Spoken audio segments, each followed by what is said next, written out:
What thoughts go through your mind when your life is on the line? See, the nature of your thoughts can determine whether you survive or succumb to the circumstances. Anyone tell me the difference between an optimist and a pessimist?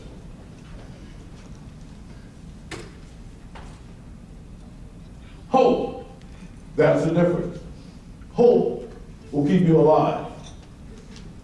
So 27 of us, this happened 8 months ago, on July 3rd, 2011. 27 of us drove from here to San Felipe, Mexico on a fishing vacation that none of us will ever forget. If you were a fly on the wall in my cabin, this is what you would have seen. I had sleep apnea, so my wife said, go to Kaiser and get this machine. So I got this machine that blows oxygen down your nostrils when you're sleeping, and I love it. And I sleep like a baby. Make me feel like a airplane pilot too when I take off. So I love music. My son bought me some noise-canceling headphones. My wife calls them wife-canceling headphones. But I put them on and I was listening to Willie Nelson sing What a Wonderful World. I see skies of blue, clouds of white, a bright blessed day and a dark sacred night.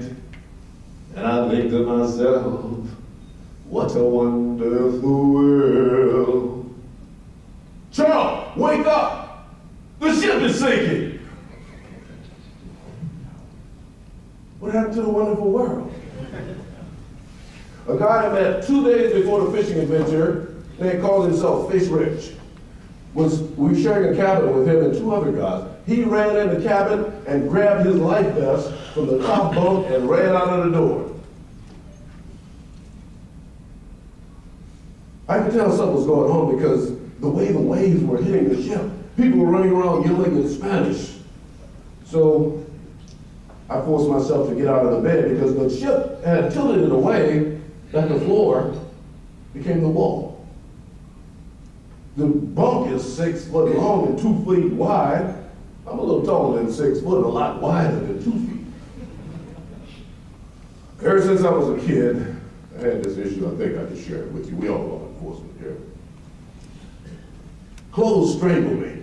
When I go to bed with stuff, it just tightens up on me, jewelry and all this stuff. So I might go to bed with something. When I wake up, I'm in my birthday suit. So I got out of that bed, dressed in my birthday suit. And a thought came to me. You have everything you need to succeed. You have everything you need to succeed. Because I thought maybe I could get some shorts, my passport, bring something with me. But when that thought said you had everything you need to succeed, I got out of there. When the ship was tilted, each person had to pull, because we're in the belly of the boat. The person had to pull by your arm, and the other person would push you from behind. The guy who pushed me said it wasn't a pretty sight.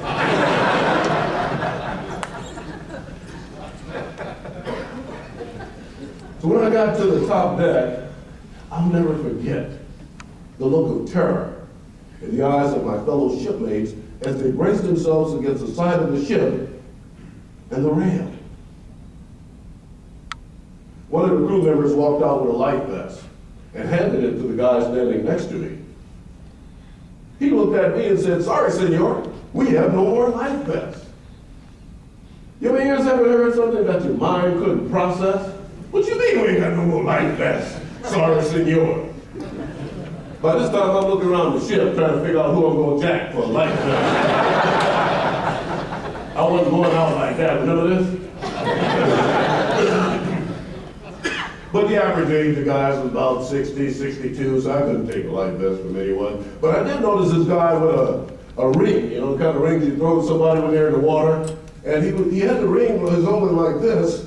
It's 2 o'clock in the morning, and the ship is really tilted. And I'm thinking if I could work my way over, maybe I could hold on to the ring. He looked like he was going to do the hula hoop with it. And just then, this huge wave hit the ship and knocked me into the Sea of Cortez. I remember thinking when I